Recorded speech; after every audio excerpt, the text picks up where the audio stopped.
A Short History of Financial Euphoria by John Kenneth Galbraith. Chapter 1: The Speculative Episode.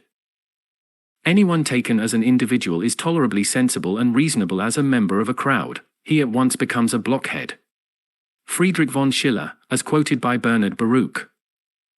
That the free enterprise economy is given to recurrent episodes of speculation will be agreed. These great events and small, involving banknotes, securities, real estate, art, and other assets or objects are, over the years and centuries, part of history. What have not been sufficiently analyzed are the features common to these episodes, the things that signal their certain return and have thus, the considerable practical value of aiding understanding and prediction. Regulation and more orthodox economic knowledge are not what protect the individual and the financial institution when euphoria returns, leading on as it does to wonder at the increase in values and wealth, to the rush to participate that drives up prices, and to the eventual crash and its sullen and painful aftermath. There is protection only in a clear perception of the characteristics common to these flights into what must conservatively be described as mass insanity. Only then is the investor warned and saved. There are, however, few matters on which such a warning is less welcomed. In the short run, it will be said to be an attack, motivated by either deficient understanding or uncontrolled envy, on the wonderful process of enrichment. More durably, it will be thought to demonstrate a lack of faith in the inherent wisdom of the market itself. The more obvious features of the speculative episode are manifestly clear to anyone open to understanding. Some artifact or some development, seemingly new and desirable tulips in Holland, gold in Louisiana, real estate in Florida, the superb economic designs of Ronald Reagan captures the financial mind, or perhaps, more accurately, what so passes. The price of the object of speculation goes up. Securities, land, objets d'art, and other property, when bought today, are worth more tomorrow. This increase and the prospect attract new buyers, the new buyers are sure of further increase. Yet more are attracted, yet more buy, the increase continues. The speculation building on itself provides its own momentum. This process, once it is recognized, is clearly evident, and especially so after the fact.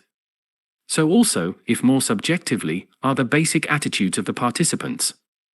These take two forms. There are those who are persuaded that some new price-enhancing circumstance is in control, and they expect the market to stay up and go up, perhaps indefinitely. It is adjusting to a new situation, a new world of greatly, even infinitely increasing returns and resulting values. Then there are those, superficially more astute and generally fewer in number, who perceive or believe themselves to perceive the speculative mood of the moment. They are in to ride the upward wave, their particular genius, they are convinced, will allow them to get out before the speculation runs its course. They will get the maximum reward from the increase as it continues, they will be out before the eventual fall. Built into this situation is the eventual and inevitable fall. Built in also is the circumstance that it cannot come gently or gradually. When it comes, it bears the grim face of disaster. That is because both of the groups of participants in the speculative situation are programmed for sudden efforts at escape. Something, it matters little what, although it will always be much debated, triggers the ultimate reversal. Those who had been riding the upward wave decided now is the time to get out. Those who thought the increase would be forever find their illusion destroyed abruptly, and they, also, respond to the newly revealed reality by selling or trying to sell. Thus the collapse. And thus the rule, supported by the experience of centuries, the speculative episode always ends not with a whimper but with a bang. There will be occasion to see the operation of this rule frequently repeated. So much, as I've said, is clear. Less understood is the mass psychology of the speculative mood. When it is fully comprehended, it allows those so favored to save themselves from disaster. Given the pressure of this crowd psychology, however, the saved will be the exception to a very broad and binding rule. They will be required to resist two compelling forces: one, the powerful personal interest that develops in the euphoric belief, and the other, the pressure of public and seemingly superior financial opinion that is brought to bear on behalf of such belief. Both stand as proof of Schiller's dictum that the crowd converts the individual from reasonably good sense to the stupidity against which, as he also said, "The very gods themselves contend in vain." Although only a few observers have noted the vested interest in error that accompanies speculative euphoria, it is, nonetheless, an extremely plausible phenomenon. Those involved with the speculation are experiencing an increase in wealth, getting rich or being further enriched. No one wishes to believe that this is fortuitous or undeserved. All wish to think that it is the result of their own superior insight or intuition. The very increase in values thus captures the thoughts and minds of those being rewarded. Speculation buys up, in a very practical way, the intelligence of those involved. This is particularly true of the first group noted above, those who are convinced that values are going up permanently and indefinitely. But the errors of vanity of those who think they will beat the speculative game are also thus reinforced. As long as they are in, they have a strong pecuniary commitment to belief in the unique personal intelligence that tells them there will be yet more. In the last century, one of the most astute observers of the euphoric episodes common to those years was Walter Bagehot, financial writer and early editor of The Economist. To him we are indebted for the observation that all people are most credulous when they are most happy. Strongly reinforcing the vested interest in euphoria is the condemnation that the reputable public and financial opinion directs at those who express doubt or dissent. It is said that they are unable, because of defective imagination or other mental inadequacy, to grasp the new and rewarding circumstances that sustain and secure the increase in values.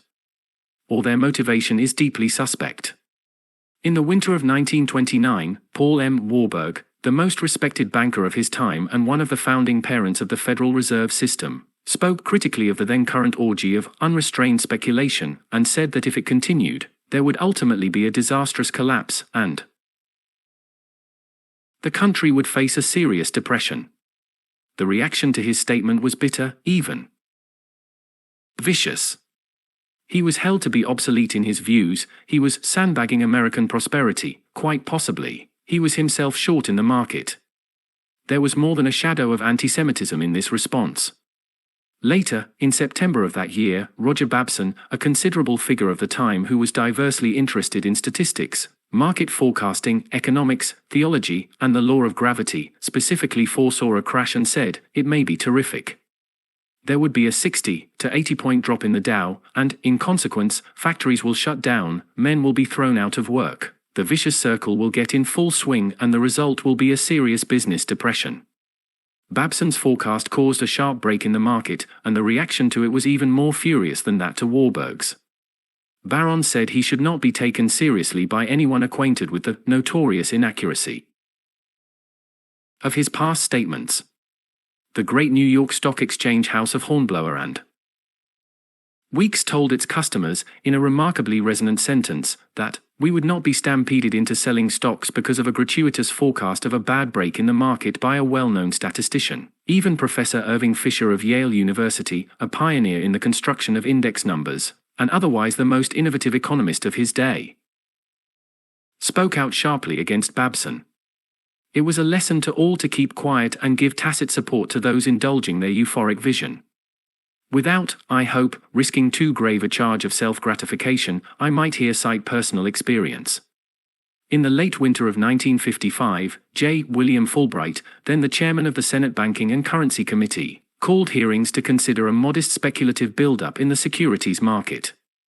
Along with Bernard Baruch, the current head of the New York Stock Exchange, and other author, "It's Real or Alleged," I was invited to testify. I refrained from predicting a crash, contented myself with reminding the committee at some length as to what had happened a quarter of a century earlier, and urged a substantial protective increase in margin requirements, down payments on the purchases of stocks. While I was testifying, the market took a considerable tumble. The reaction in the next few days was severe. The postman each morning staggered in with a load of letters condemning my comments, the most extreme threatening what the CIA was later to call executive action, the mildest saying that prayers were being offered for my richly deserved demise. A few days later I broke my leg in a skiing accident, and newsmen, seeing me in a cast, reported the fact. Letters now came in from speculators saying their prayers had been answered. In a small way I had done something for religion. I posted the most compelling of the communications in a seminar room at Harvard as an instruction to the young. Presently the market recovered, and my mail returned to normal. On a more immediately relevant occasion, in the autumn of 1986, my attention became focused on the speculative build-up then taking place in the stock market, the casino manifestations in program and index trading, and the related enthusiasms emanating from corporate raiding, leveraged buyouts, and the mergers and acquisitions mania. The New York Times asked me to write an article on the subject. I more than willingly complied. Sadly, when my treatise was completed, it was thought by the Times editors to be too alarming. I had made Times clear that the markets were in one of their classically euphoric moods and said that a crash was inevitable, while thoughtfully avoiding any prediction as to precisely when. In early 1987, The Atlantic published with pleasure what the Times had declined. The Times later relented and arranged with the Atlantic editors for publication of an interview that covered much of the same ground. However, until the crash of October 19 of that year, the response to the piece was both sparse and unfavorable. Galbraith doesn't like to see people making money, was one of the more corroding observations. After October 19, however, almost everyone I met told me that he had read and admired the article. On the day of the crash itself, some 40 journalists and television commentators from Tokyo, across the United States, and on to Paris and Milan called me for comment. Clearly, given the nature of the euphoric mood and the vested interest therein, the critic must wait until after the crash for any approval, not to say applause. To summarize, the euphoric episode is protected and sustained by the will of those who are involved, in order to justify the circumstances that are making them rich. And it is equally protected by the will to ignore, exorcise, or condemn those who express doubts. Before going on to look at the great speculations of the past, I would like further to identify the forces that initiate, sustain, and otherwise characterize the speculative episode and which, when they recur, always evoke surprise, wonder, and enthusiasm anew. All this we will then see in nearly invariant form occurring again and again in the history I here record. Chapter 2. The common denominators. In the chapters that follow, I review the great speculative episodes of the past of the last 3 centuries. As already observed, common features recur. This is of no slight practical importance. Recognizing them, the sensible person or institution is or should be warned. And perhaps some will be. But as the previous chapter indicates, the chances are not great, for built into the speculative episode is the euphoria, the mass escape from reality, that excludes any serious contemplation of the true nature of what is taking place. Contributing to and supporting this euphoria are 2 further factors little noted in our time or in past times. The first is the extreme brevity of the financial memory. In consequence, financial disaster is quickly forgotten. In further consequence, when the same or closely similar circumstances occur again, sometimes in only a few years, they are hailed by a new, often youthful, and always supremely self-confident generation as a brilliantly innovative discovery in the financial and larger economic world. There can be few fields of human endeavor in which history counts for so little as in the world of finance.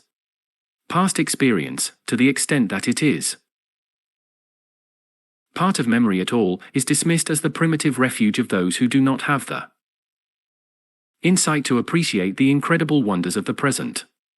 The second factor contributing to speculative euphoria and programmed collapse is the specious association of money and intelligence. Mention of this is not a formula for eliciting reputable applause, but, alas, it must be accepted, for acceptance is also highly useful, a major protection against personal or institutional disaster. The basic situation is wonderfully clear. In all free enterprise, once called capitalist, attitudes there is a strong tendency to believe that, the more money, either as income or assets, of which an individual is possessed or with which he is associated, the deeper and more compelling his economic and social perception, the more astute and penetrating his mental processes. Money is the measure of capitalist achievement. The more money, the greater the achievement and the intelligence that supports it. Further, in a world where for many the acquisition of money is difficult and the resulting sums palpably insufficient, the possession of it in large amounts seems a miracle. Accordingly, possession must be associated with some special genius. This view is then reinforced by the air of self-confidence and self-approval that is commonly assumed by the affluent. On no matter is the mental inferiority of the ordinary layman so rudely and abruptly stated, I'm afraid that you simply don't understand financial matters. In fact, such reverence for the possession of money again indicates the shortness of memory, the ignorance of history, and the consequent capacity for self and popular delusion just mentioned. Having money may mean, as often in the past and frequently in the present, that the person is foolishly indifferent to legal constraints and may, in modern times, be a potential resident of a minimum security prison. Or the money may have been inherited, and, notoriously, mental acuity does not pass in reliable fashion from parent to offspring. On all these matters, a more careful examination of the presumed financial genius, a sternly detailed interrogation to test his or her intelligence, would frequently and perhaps normally produce a different conclusion. Unfortunately, the subject is rarely available for such scrutiny, that, too, wealth or seeming financial competence often excludes. Finally, and more specifically, we compulsively associate unusual intelligence with the leadership of the great financial institutions, the large banking, investment banking, insurance, and brokerage houses. The larger the capital assets and income flow controlled, the deeper the presumed financial, economic, and social perception. In practice, the individual or individuals at the top of these institutions are often there because, as happens regularly in great organizations, theirs was mentally the most predictable and, in consequence, bureaucratically the least inimical of the contending talent. He, she, or they are then endowed with the authority that encourages acquiescence from their subordinates and applause from their acolytes, and that excludes adverse opinion or criticism. They are thus admirably protected in what may be a serious commitment to error. Another factor is at work here. Those with money to lend are, by long force of habit, tradition, and more especially the needs and desires of borrowers, accorded a special measure of deference in daily routine. This is readily transmuted by the recipient into an assurance of personal mental superiority. Treated that way, I must be wise. In consequence, self-scrutiny, the greatest support to minimal good sense, is at risk. This is no exercise in idle theory. In the 1970s, it was the greatest of the New York banks and bankers that, praising their own success in recycling Arab oil revenues, made those durably unfortunate loans to Latin America and to Africa and Poland. It was intellectually questionable men in intimate and protected association with large assets who fed money through the ridiculous Penn Square Bank in Oklahoma City to the outstretched hands in the neighboring oil patch, and in Dallas and Houston to the manifold disasters of the great Texas oil and real estate speculations, and who, across the country in the 1980s, initiated and exploited the terrible savings and loan debacle. In the chapters that follow, we will see, and repeatedly, how the investing public is fascinated and captured by the great financial mind. That fascination derives, in turn, from the scale of the financial operations and the feeling that, with so much money involved, the mental resources behind them cannot be less. Only after the speculative collapse does the truth emerge. What was thought to be unusual acuity turns out to be only a fortuitous and unfortunate association with the assets. Over the long years of history, the result for those who have been thus misjudged, including, invariably, by themselves, has been opprobrium followed by personal disgrace or a retreat into the deeper folds of obscurity. Or it has been exile, suicide, or, in modern times, at least moderately uncomfortable confinement. The rule will often be here reiterated: financial genius is before the fall. I turn now to specific features of the speculative episode. Uniformly in all such events there is the thought that there is something new in the world. It can, as we shall see, be one of the many things. In the 17th century it was the arrival of the tulips in Western Europe, as the next chapter will tell. Later it was the seeming wonders of the joint stock company, now called the corporation. More recently, in the United States, prior to the great crash of 1987, often referred to more benignly as a meltdown, it was the accommodation of the markets to the confident, free enterprise vision of Ronald Reagan with the companion release of the economy from the heavy hand of government, and the associated taxes, antitrust enforcement, and regulation. Contributing was the rediscovery, as reliably before, of leverage, in this case the miracle of high-risk or junk bonds supporting the initiatives of the new generation of corporate raiders and leveraged buyout specialists. In all speculative episodes, there is always an element of pride in discovering what is seemingly new and greatly rewarding in the way of financial instrument or investment opportunity. The individual or institution that does so is thought to be wonderfully ahead of the mob. This insight is then confirmed as others rush to exploit their own, only slightly later vision. This perception of something new and exceptional rewards the ego of the participant, as it is expected also to reward his or her pocketbook. And for a while it does. As to new financial instruments, however, experience establishes a firm rule, and on a few economic matters understanding is more important and frequently, indeed, more slight. The rule is that financial operations do not lend themselves to innovation. What is recurrently so described and celebrated is, without exception, a small variation on an established design, one that owes its distinctive character to the aforementioned brevity of the financial memory. The world of finance hails the invention of the wheel over and over again, often in a slightly more unstable version.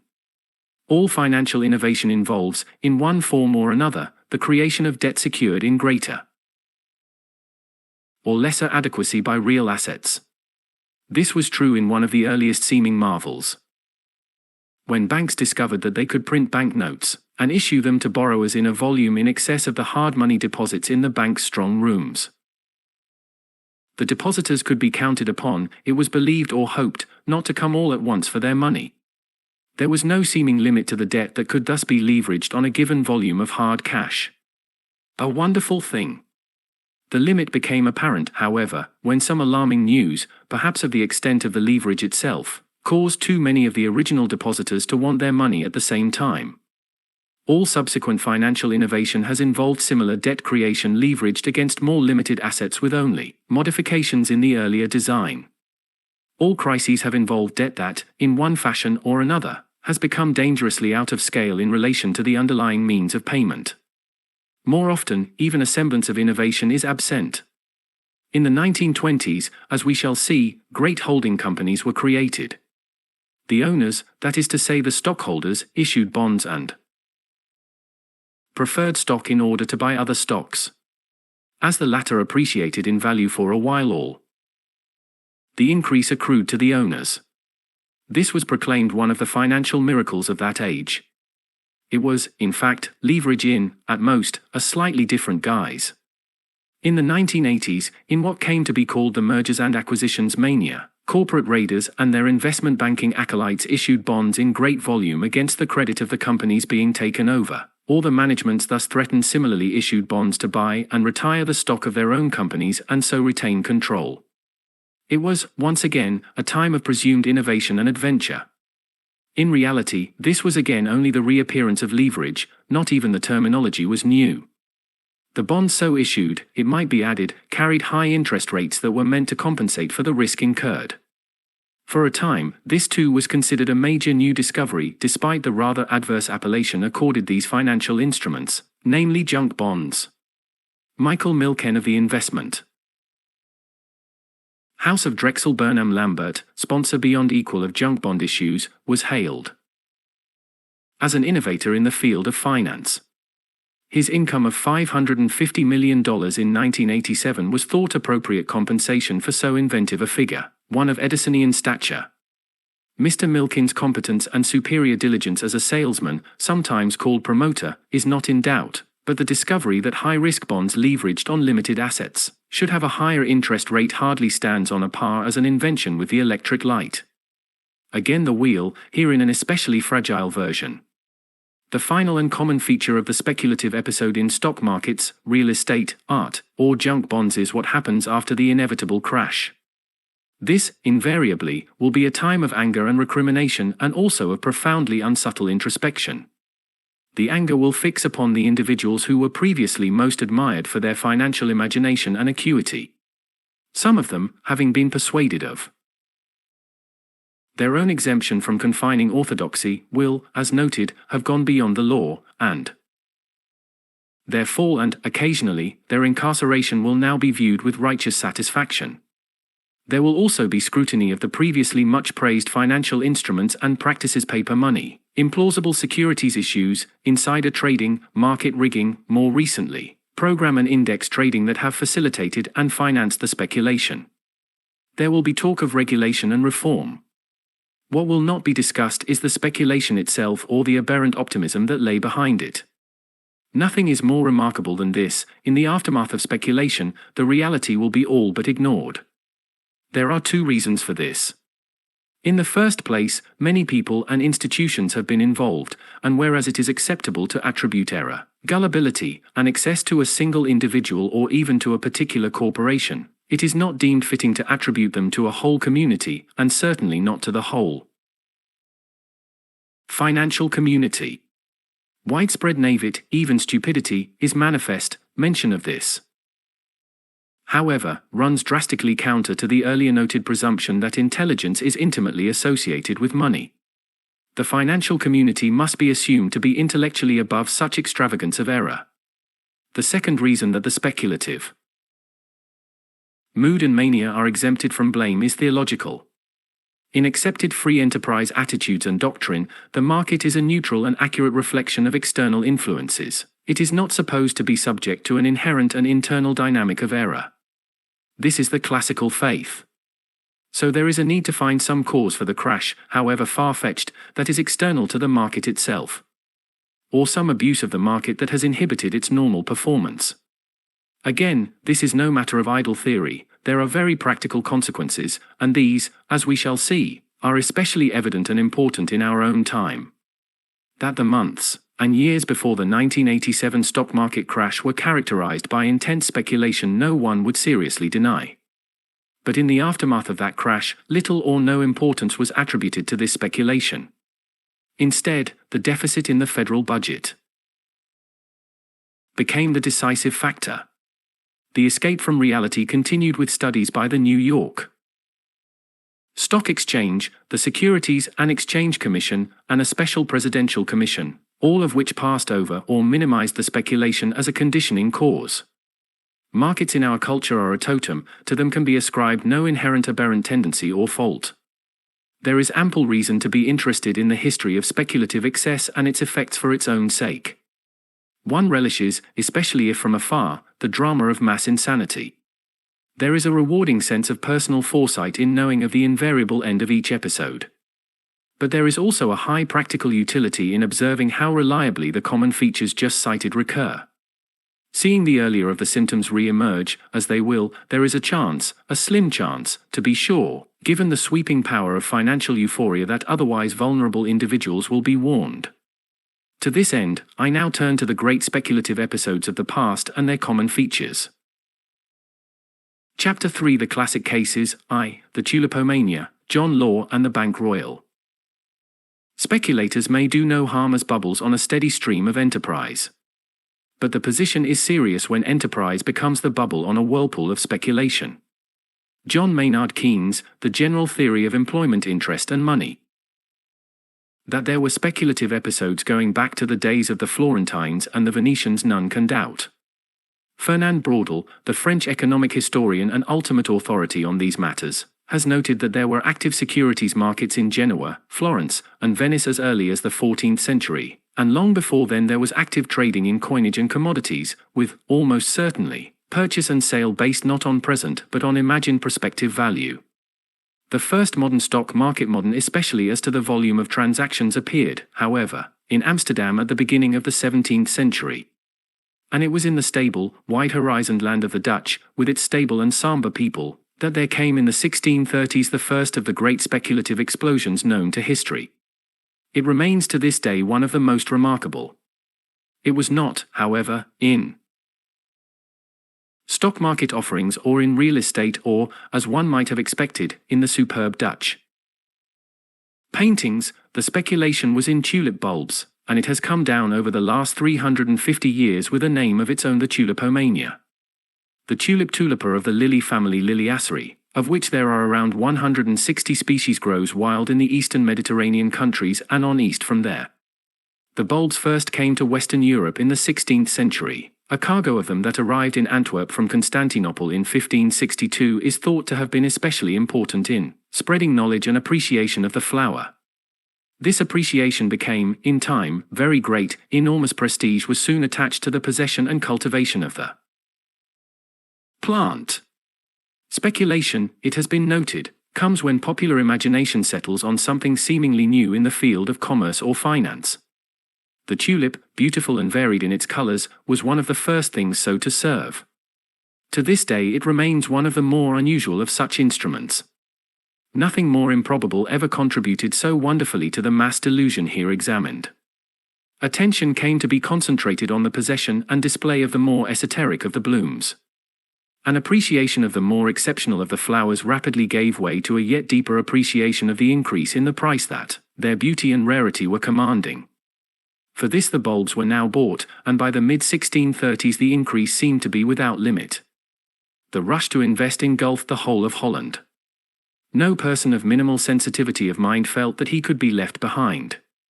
Prices were extravagant. By 1636, a bulb of no previously apparent worth might be exchanged for a new carriage, 2 grey horses and a complete harness. The speculation became more and more intense. A bulb might now change hands several times at steadily increasing and wonderfully rewarding prices while still unseen in the ground. And there were also some terrible accidents. Charles Mackay, in Extraordinary Popular Delusions and the Madness of Crowds, his classic book on speculation, and other departures from reason, tells gleefully a story first told in Blainville's Travels, that of a young sailor who, for bringing word of a shipment of goods from the Levant, was rewarded by a merchant with a fine red herring for his breakfast. Presently the merchant, who was much involved in the tulip speculation, found missing a bulb of a Semper Augustus worth some 3,000 florins, an unimaginable $25,000 to $50,000 today. When he sought out the sailor to question him, the latter was discovered contentedly finishing the onion, as he had supposed it to be, along with the fish. In an especially memorable passage, Mackay tells of the mood of the country as the speculation continued. The demand for tulips of a rare species increased so much in the year 1636, that regular marts for their sale were established on the Stock Exchange of Amsterdam, in Rotterdam, Haarlem, Leiden, Alkmaar, Hoorn, and other towns. At first, as in all these gambling mania, confidence was at its height, and everybody gained. The tulip jobbers speculated in the rise and fall of the tulip stocks, and made large profits by buying when prices fell, and selling out when they rose. Many individuals grew suddenly rich. A golden bait hung temptingly out before the people, and one after the other, they rushed to the tulip marts, like flies around a honeypot. Everyone imagined that the passion for tulips would last forever, and that the wealthy from every part of the world would send to Holland, and pay whatever prices were asked for them. The riches of Europe would be concentrated on the shores of the Zuider Zee, and poverty banished from the favoured clime of Holland. Nobles, citizens, farmers, mechanics, seamen, footmen, maid-servants, even chimney-sweeps and old-clothes women, dabbled in tulips. People of all grades converted their property into cash and invested it in flowers. Houses and lands were offered for sale at ruinously low prices, or assigned in payment of bargains made at the tulip mart. Foreigners became smitten with the same frenzy, and money poured into Holland from all directions. The prices of the necessaries of life rose again by degrees. Houses and lands, horses and carriages, and luxuries of every sort, rose in value with them, and for some months Holland seemed the very antechamber of Plutus. The operations of the trade became so extensive and so intricate, that it was found necessary to draw up a code of laws for the guidance of the dealers. In the smaller towns, where there was no exchange, the principal tavern was usually selected as the show place, where high and low traded in tulips and confirmed their bargains over sumptuous entertainments. These dinners were sometimes attended by 200 or 300 persons, and large vases of tulips, in full bloom, were placed at regular intervals upon the tables and sideboards for their gratification during the repast. It was wonderful. Never in their history had the Dutch seemed so favoured. In keeping with the immutable rules governing such episodes, each upsurge in prices persuaded more speculators to participate. This justified the hopes of those already participating, paving the way for yet further action and increase, and so assuring yet more and ever continued enrichment. Money was borrowed for purchase, the small bulbs leveraged large loans. In 1637 came the end. Again the controlling rules were in command. The wise and the nervous began to detach, no one knows for what reason, others saw them go, the rush to sell became a panic, the prices dropped as if over a precipice. Those who had purchased, many by pledging property for credit here the leverage, were suddenly bereft or bankrupt. Substantial merchants were reduced almost to beggary, and many a representative of a noble line saw the fortunes of his house ruined beyond redemption, according to Mackay. In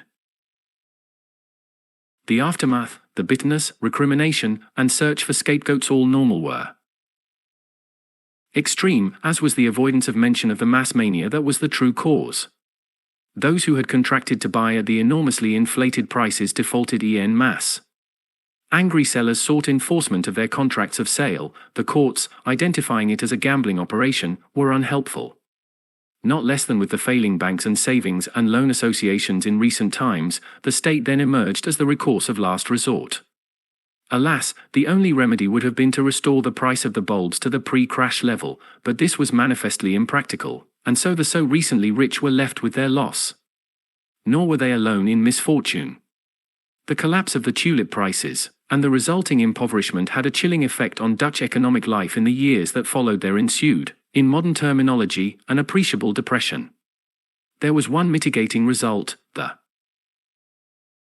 cultivation of the tulip continued in Holland, and wide markets eventually developed for flowers and bulbs. Anyone who has seen the tulip fields of this calm and pleasant land in the spring retains forever a feeling that the tulipomania did foretell nature's true grace. Missing from the history of the tulipomania and the predictable circumstances associated with it, as with all great speculations, are the names of the major players. We are more fortunate in the next of the classic episodes. It is dominated by one of the central figures in all financial history, that of the Scotsman John Law. But even in the case of Law, a word of caution is in order. I have sufficiently urged that all suggestions as to financial innovation be regarded with extreme skepticism. Such seeming innovation is merely some variant on an old design, new only in the brief and defective memory of the financial world. No one over the centuries has been more celebrated than John Law. The Encyclopaedia Britannica declares him to have been both an honest man and a financial genius. In his case too, however, let there be doubts. Law was born in 1671 into the world of finance. His father, an Edinburgh goldsmith, was, in the manner of men in that trade, actively engaged in holding and lending money. The younger Law moved at an early age to London, where, along with enjoying a markedly sybaritic existence, he seems to have given some attention to matters of banking and finance. However, this education was drastically interrupted in 1694, when, on a field adjacent to central London in what is now Bloomsbury, he was unduly successful in a duel. For bringing his opponent down with a sword to his belly, he was arrested and clapped into jail on a murder charge. After lengthy proceedings, the matter was resolved by his escape from prison, it is thought with some official connivance. He made his way to the continent, where for the next several years he evidently made his living as a highly resourceful gambler. His winnings, it is said, were the result of his having worked out the odds in a contemporary version of craps, something that would now have him barred from the tables.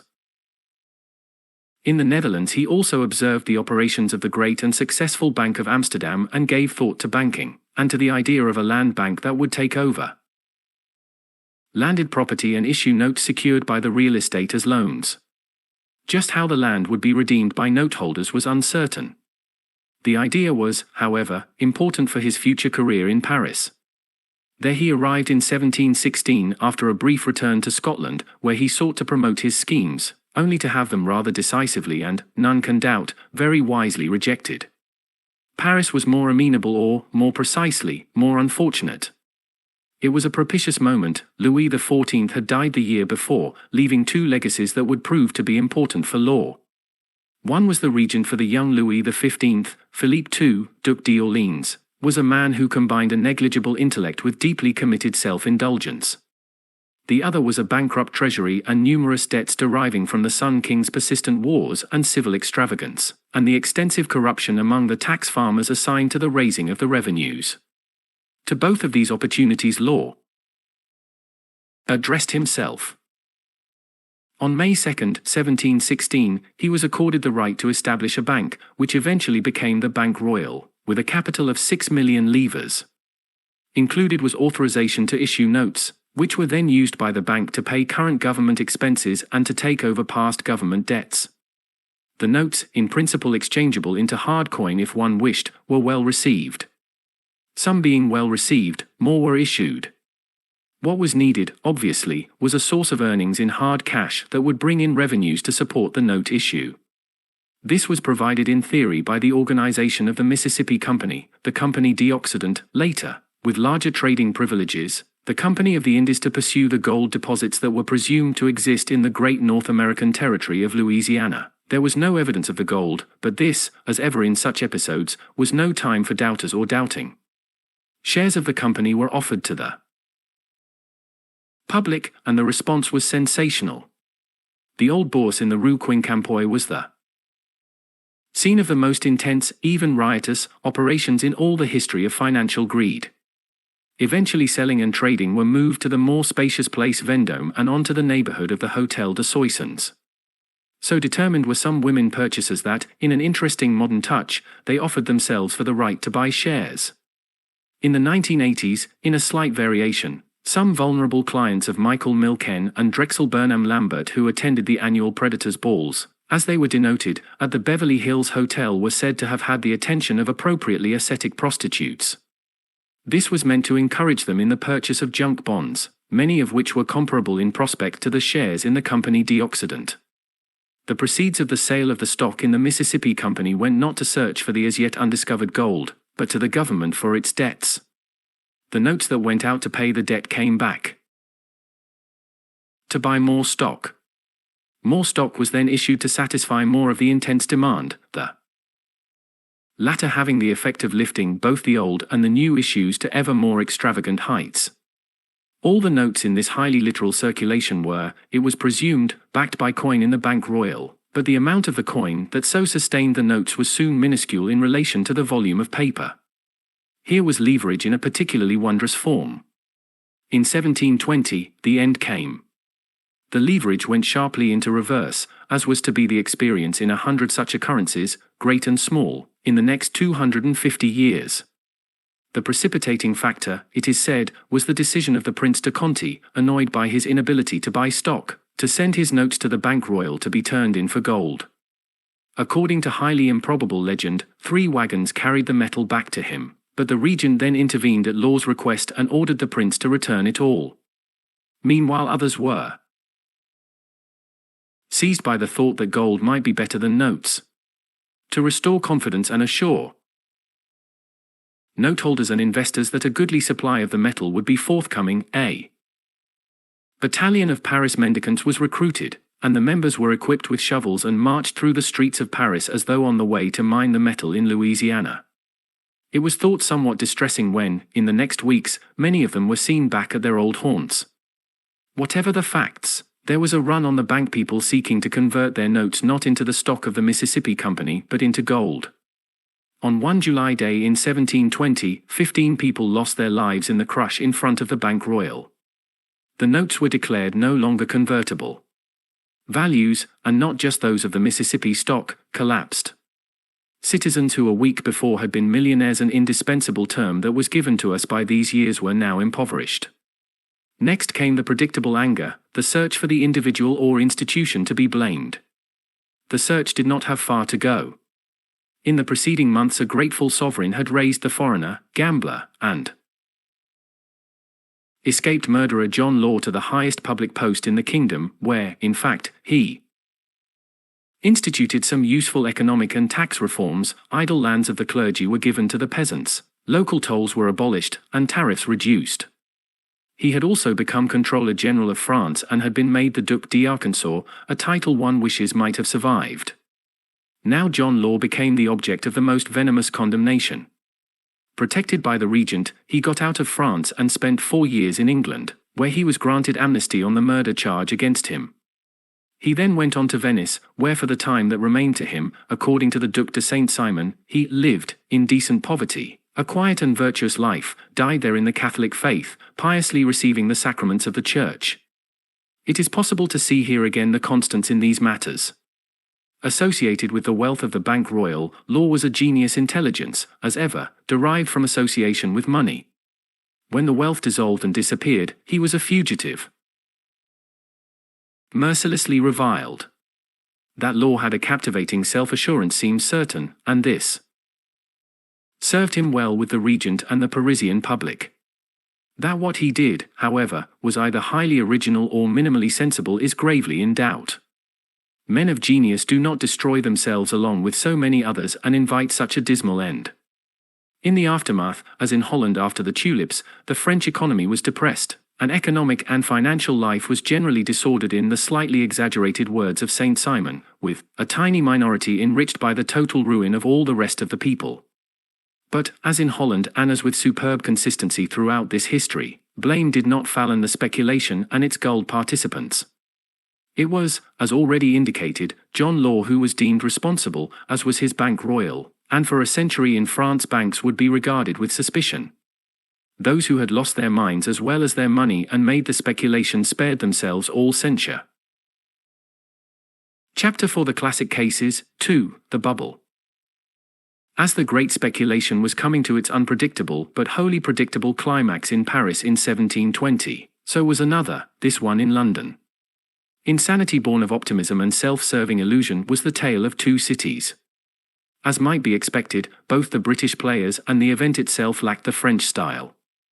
It was, by comparison, a rather ordinary, if exceptionally intense, boom and collapse in securities prices augmented by a comprehensive exercise in official bribery, corruption, and chicane. The discovery that justified the boom, or, as always and more precisely, the rediscovery, was of the joint stock company. Such companies went back 100 years and more in England. Suddenly, nonetheless, they now emerged as the new wonder of finance and the whole economic world. In the early years of the 18th century, there had been some notably imaginative stock promotions or proposals. A company to build and market a typewriter, an enterprise considerably ahead of its time. A project for a subtle machine gun that could fire both round and square bullets, depending on whether the enemy was a Christian or a Turk. A project for a mechanical piano. I can measure the motions of bodies, Sir Isaac Newton once observed, but I cannot measure human folly. Nor could he do so as regards his own. He was to lose £20,000, now $1 million and much more, in the speculative orgy that was to come. The South Sea Company was born in 1711 at the instigation or, perhaps more precisely, as the inspiration of Robert Harley, Earl of Oxford, who was joined in the early years of the enterprise by one John Blunt, a scrivener by profession accomplished in the copying of legal documents and not less in learning of their contents. Its origins closely resembled those of the Bank Royal and the Mississippi Company. It similarly provided a seeming and undeniably welcome solution to the problem of floating and pressing government debt that, as in France, had been incurred in previous years in the War of the Spanish Succession. In return for its charter, the South Sea Company took over and consolidated this diverse government debt. It was paid interest by the government at the rate of 6% and in return received the right to issue stock and to have the sole trade and traffic, from the 1st of August, 1711, into unto and from the kingdoms, lands etc. of America, on the east side from the river Orinoco, to the southernmost part of the Terra del Fuego. Added was all trade on the western side of the Americas and into unto and from all countries in the same limits, reputed to belong to the Crown of Spain, or which shall hereafter be discovered. Thoughtfully overlooked was the fact that Spain claimed a monopoly over all truck and trade with this great region, although there was some distant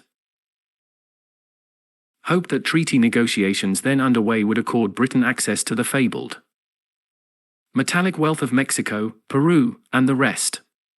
There would be opportunities in the slave trade. For this, the British operators thought themselves to have a special aptitude. In the end, a small, very small window of opportunity did open. Spain briefly allowed the company exactly one voyage a year, subject to a share in its profits. Hope for something better was then partly sustained by the thought that sovereignty over Gibraltar might be traded for greater access to the Americas. The question of that sovereignty was, unfortunately, to remain in contention between Britain and Spain for another 2.5 centuries and more. It would be hard, in fact, to imagine a commercial project that was more questionable. But here, as in Paris, it was not a time for questions. Further issues of stock in return for further assumptions of the public debt were authorized and offered to the public, and early. In 1720, the whole public debt was assumed. Such were the presumed advantages of the enterprise. The legislation was facilitated by the endowment of gifts of the South Sea stock to key ministers of the government, and also by the happy circumstance that several directors of the enterprise sat in Parliament, with an excellent chance, in consequence, to make known therein the great prospects awaiting the company.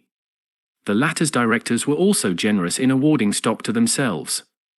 In 1720, the British public, or rather that part susceptible to the thought of financial enrichment, responded powerfully to the seeming opportunity presented by the South Seas and yet more to the upward thrust of the stock, and the desire to have a part in the gains. The war had enriched a small but significant sector of the British population.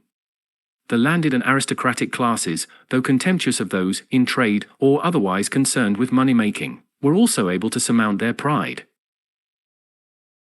And come aboard money often has that effect. The scenes in the Rue Quincampoix were now repeated in the streets and alleys of the city. The stock of the company, which had been at around £128 in January 1720, went to £330 in March, £550 in May, £890 in June, and to around £1,000 later in the summer. Not before in the kingdom, and perhaps not even in Paris or Holland, had so many so suddenly become so rich. As ever, the sight of some becoming so effortlessly affluent brought the rush to participate that further powered the upward thrust. Nor was the South Sea Company the only opportunity. Its success spawned at least 100 imitators and hitchhikers, all hoping to take part in the boom. These included companies to develop perpetual motion, also ahead of its time, to insure horses, to improve the art of making soap, to trade in hair, to repair and rebuild parsonage and vicarage houses, to transmute quicksilver into malleable fine metal, and to erect houses or hospitals for taking in and maintaining illegitimate children, as well as the immortal enterprise, for carrying on an undertaking of great advantage, but nobody to know what it is.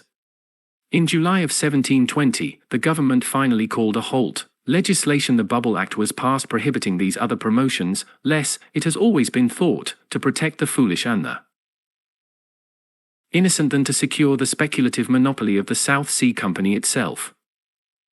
However, by this time the end of that company was in sight. The stock went into a tailspin, partly, without doubt, the result of inspired profit-taking by those inside and at the top. By September, it was down to £175, by December to £124. Heroic efforts, rhetorical and otherwise, were made to sustain and revive confidence, including an appeal for help to the newly formed Bank of England. Eventually, with some support from the government, shares levelled off at around £140, approximately 1/7 of their peak value. As before and later, once the crash comes, it overrides all efforts to reverse the disaster. There soon followed the search for scapegoats. It was fierce, even brutal. Blunt, by now Sir John Blunt, narrowly escaped death when an assailant, presumably a victim, sought to shoot him down in a London street. He later saved himself by turning into the government his fellow conspirators in high places, a common modern design. Individuals associated with the company were expelled from Parliament, and directors and other officials, including Blunt, had their money and estates confiscated to provide some compensation to the losers. Robert Knight, the company's treasurer, departed suddenly for the continent, was pursued and imprisoned and his extradition sought.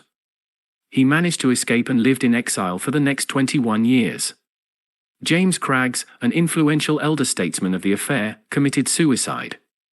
Others went to jail. As in the aftermath of the tulips and of John Law, the economic life of the City of London and that of the country as a whole were notably depressed. All the predictable features of the financial aberration were here on view. There was large leverage turning on the small interest payments by the Treasury on the public debt taken over. Individuals were dangerously captured by belief in their own financial acumen and intelligence and conveyed this error to others. There was an investment opportunity rich in imagined prospects but negligible in any calm view of the reality. Something seemingly exciting and innovative captured the public imagination, in this case the Joint Stock Company. Although, as already noted, it was of decidedly earlier origin. The great chartered companies trading to India and elsewhere were by now a century old. And as the operative force, dutifully neglected, there was the mass escape from sanity by people in pursuit of profit. Exceptional, however, was the notice this latter circumstance was eventually accorded. Charles Mackay, in a singularly acute account of the South Sea bubble, pointed out the truth. In the autumn of 1720, public meetings were held in every considerable town of the empire, at which petitions were adopted, praying the vengeance of the legislature upon the South Sea directors, who, by their fraudulent practices, had brought the nation to the brink of ruin. Nobody seemed to imagine that the nation itself was as culpable as the South Sea Company. Nobody blamed the credulity and avarice of the people, the degrading lust of gain, or the infatuation which had made the multitude run their heads with such frantic eagerness into the net held out for them by scheming projectors. These things were never mentioned. Nor in the aftermath of modern speculation are they ever mentioned, as will amply be evident. Chapter 5: The American Tradition. The financial memory is brief, but subjective public attitudes can be more durable. As John Law created a suspicion of banks in France that endured for a century or longer, so the South Sea bubble warned Britain against joint stock companies. The Bubble Act restricted for many succeeding decades the formation of limited companies, what we now denote corporations. However, by 1824, these enterprises had once again gained sufficient respectability to allow another wave of London stock promotions. The latter were also inspired in part by prospects in South America, but they extended in an ecumenical way to the Red Sea. One promotion that was especially distinguished involved a company committed to the draining of that body of water, with a view to recovering the treasure abandoned by the Egyptians after the crossing of the Jews. Later in the century there were further speculative episodes in response to opportunities in the New World, with South America once again serving as a special magnet for the imagination. In 1890, the Bank of England had to pull the great house of Baring Brothers back from bankruptcy caused by its perilous involvement in Argentine loans. No one should suppose that the modern misadventures in Third World loans are at all new. Whatever the London excesses, there can, however, be no trace of chauvinism in saying that in the last century, the speculative imagination was at work in its most ardent form in the United States. This was because of a special American commitment to the seeming magic of money creation and its presumptively wondrous economic effects. The commitment to monetary magic began in colonial times. Again, as so reliably in financial matters, those involved were persuaded of their own innovative genius. As before and as ever, they were reinventing the wheel. The southern colonies Maryland, Virginia, and Carolina as it then was called issued notes against the security of tobacco, and greatly deplored any demand for gold or silver as a means of payment, on occasion prescribing their use. In Maryland, notes based on tobacco served as currency for nearly 2 centuries, longer by a considerable margin than the gold standard was to last. But it served prosaically as compared with the paper currency of New England. In 1690, Sir William Phipps led an expedition of markedly informal soldiers from the Massachusetts Bay Colony to the fortress of Quebec. It was intended that what they captured there would pay the costs of their foray. Alas, the fortress did not fall, and when the troops returned, there was no hard money, no gold or silver coin, in the colonial treasury to pay them. It then seemed a minor step for the colonial government to issue paper notes promising eventual payment in gold or silver. For 2 decades thereafter the paper circulated side by side and at par with the metals on the basis of this promise. Here a seemingly innovative and wonderful financial instrument, and here again the special wonder of leverage. This was debt in the form of the paper notes backed by markedly fewer solid assets, meaning hard money, than were available should all the notes be presented at once for payment. The wonder spread to other colonies. Notes were issued in abundance, indeed with abandon. Rhode Island was an extreme case. There, as elsewhere, on the eventual days of reckoning, the notes became worthless or nearly so. Not all the colonies, it should be said, succumbed. Pennsylvania, New York, New Jersey, Delaware, and Maryland exercised admirable restraint. And there is indication that the paper money, sustaining, as it did, prices and trade, contributed to general economic well-being where it was so used. This was certainly the view of Benjamin Franklin, who could have been influenced by being in business himself as a printer of the notes. Eventually, in 1751, the Parliament in London forbade the paper issues in New England and, a little later, elsewhere in the colonies. There was sharp anger over this action. Paper and its associated leverage remained strongly in the minds of the American colonists as an economic good. Nor should the use of paper be wholly condemned, although many historians have done so. Washington's soldiers were paid in Continental notes, by these the Revolution was financed. Tax receipts were then negligible, as was the machinery for tax collection. The cost of the war was thus borne by those who, receiving the so-called Continentals, found their buying power quickly and irrevocably diminishing. Thus was American independence purchased, and it is not clear that it could have been bought in any other way. The stage was now set for recurrent speculative episodes in the new republic, influenced initially by the still fresh memory of the inflation brought about by the continental currency, the hugely available supply of paper chasing a necessarily limited supply of good shoes in Virginia at $5,000 a pair, more than $1 million for a full outfit of clothing. The new country's financial policy was conservative. The Constitution 4 times bade the federal government and, needless to say, also the states to issue paper money. Business would be done with gold and silver and banknotes redeemable in metal. A central bank, the first bank of the United States, was created to enforce discipline on the small scattering of state-chartered banks, by refusing to accept the notes of those that did not pay out in specie on demand. The by now conservative Northeast approved this action, the new and financially more needful South and West most certainly did not. Easy credit from amply available banknotes was there greatly valued. In 1810, under attack for its financial rigor, the charter of the bank was not renewed.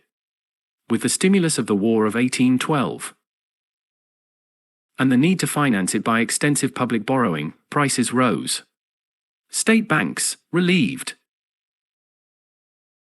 of the burden of the forced redemption, were now chartered with abandon. Every location large enough to have a church, a tavern, or a blacksmith shop was deemed a suitable place for setting up a bank.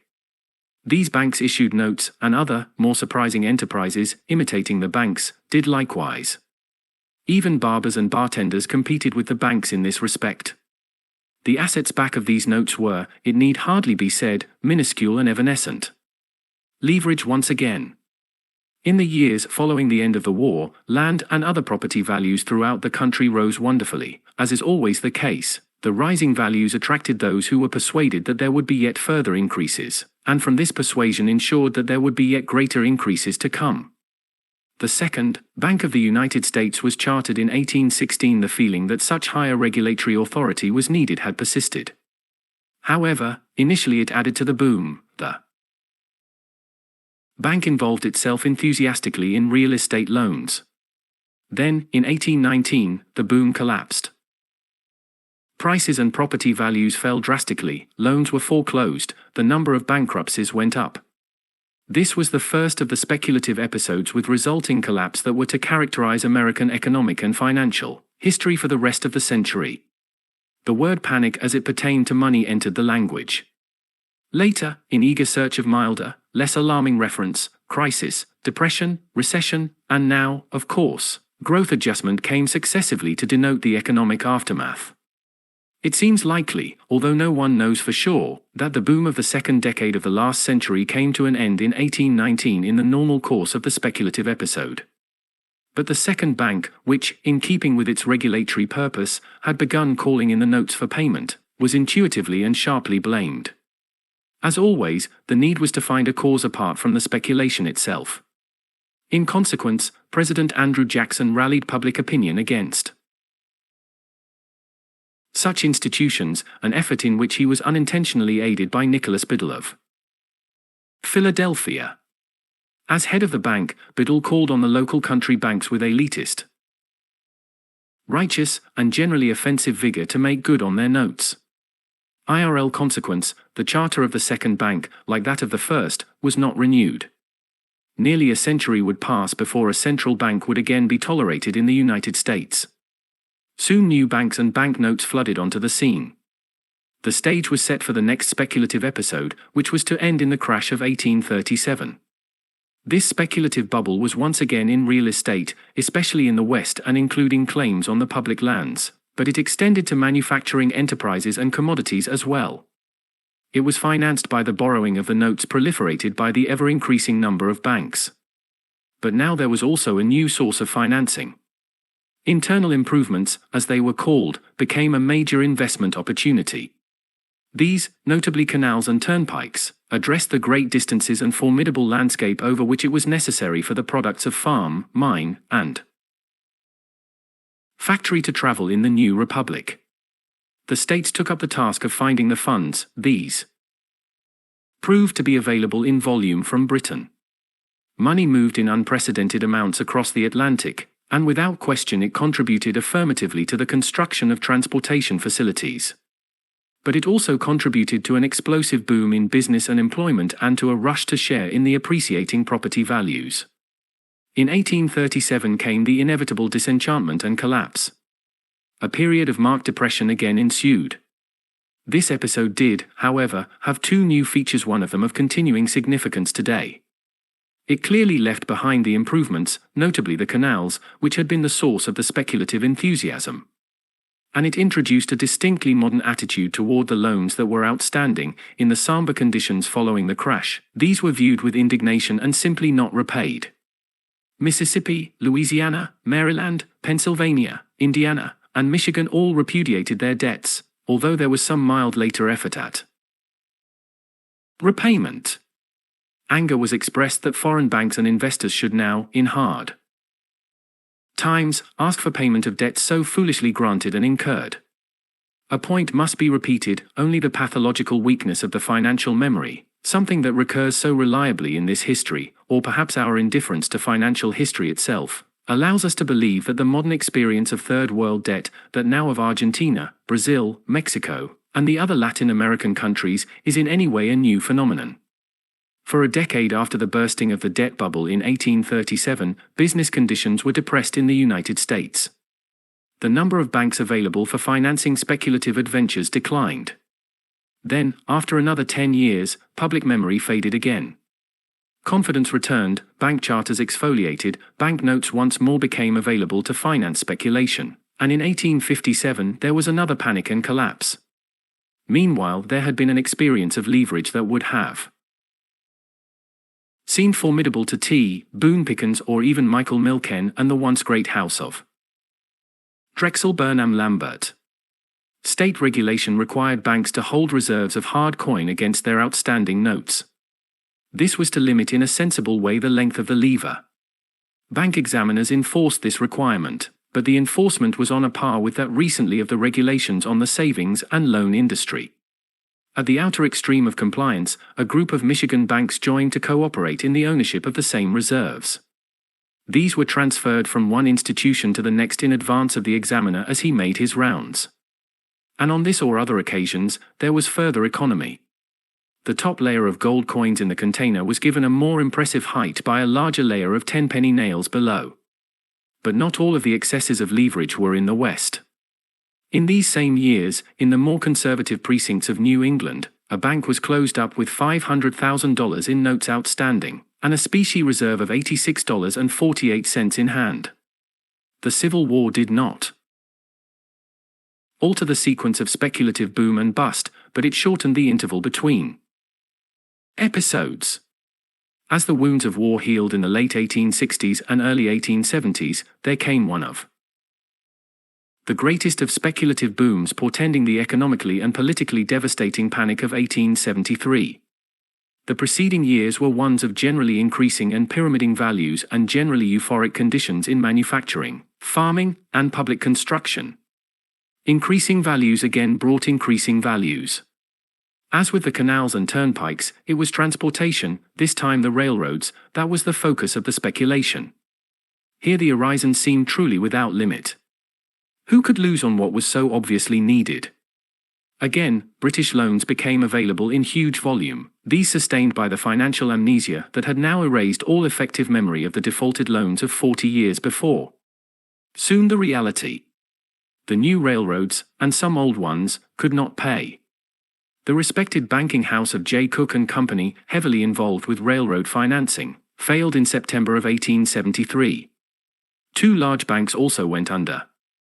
The New York Stock Exchange was closed for 10 days. Banks in New York and elsewhere suspended payment in hard coin. Once again, in the aftermath there was the predictable escapism. This, by now, was an American tradition. The problem was not, it was said, the earlier euphoria but something amiss with money. The alleged reason for the earlier collapses, also involving money, had been the unduly heavy hand of the two banks of the United States. Now the cause was said to be a little-noticed plan of a short time earlier to retire the Civil War greenbacks and move to a gold standard. Nothing, given the history and the fascination with paper, could appeal more reliably to the American mind.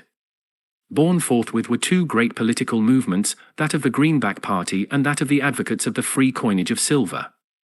And soon to come was the resonant voice of William Jennings Bryan and its warning as to the American crucifixion on the cross of gold. In the last decades of the last century, given the broad deflationary tendency of the time, there was a strong case for a more liberal monetary regime. Those who so urged were not wrong. But then, as ever, the effect of the monetary agitation was to divert attention from the role of the earlier speculation, and its inevitable and depressive after effect. From the nearly timed sequence of boom and bust in the last century came, in later years, another designed to conceal the euphoric episode. That, in effect, was to normalize it. Boom and bust were said to be predictable manifestations of the business cycle.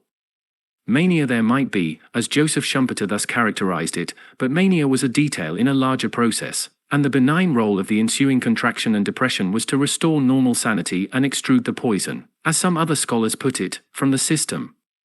University courses on business cycles now accepted as routine the alternation between high, even extravagant, expectations and low. In 1907, after another, less dramatic escape from reality, this one centering on New York, there came what was called the Wall Street Panic. It remains memorable for the belief that J. P. Morgan, calling on public and private funds to rescue the endangered Trust Company of America and calling also on New York clergymen to preach sermons of confidence and encouragement, single-handedly brought it to an end. This is questionable. A crash can come to an end without divine intervention.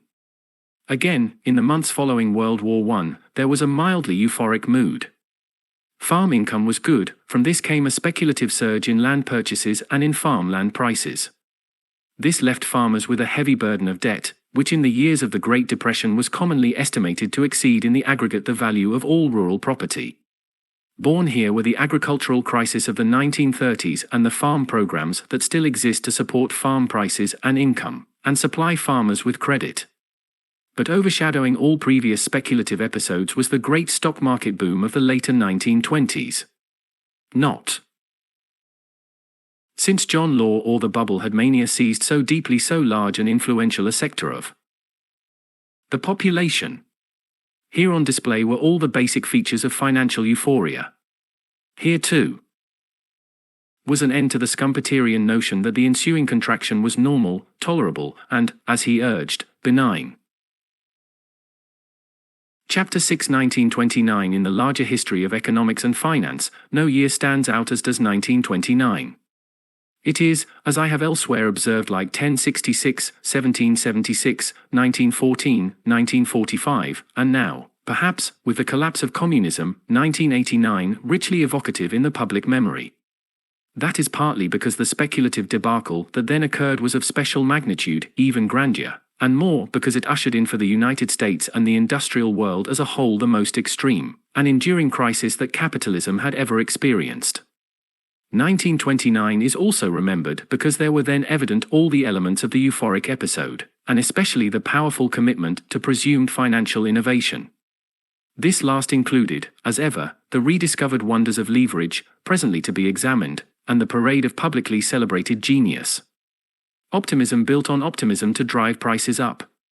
Then came the crash and the eventual discovery of the severe mental and moral deficiencies of those once thought endowed with genius and their consignment, at best, to oblivion, but, more grimly, to public obloquy, jail, or suicide. In 1929 and for years thereafter, all this was larger than life. The justifying mood was the political, social, and economic order that was associated with the benign and, inevitably, Republican administration of Calvin Coolidge and his Treasury Secretary, Andrew W. Mellon. Then, beginning on March 4, 1929, came the presidency of the more experienced engineer, administrator, and statesman Herbert Hoover. It was a mood to be repeated a little less than 60 years later with the advent of Ronald Reagan.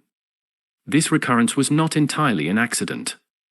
Most of those who manage investment operations or who have sizable amounts of money to invest are, indeed, Republican in their politics. Naturally, perhaps inevitably, they believe in the politicians. They support the doctrines these profess and the economic advantage flowing therefrom.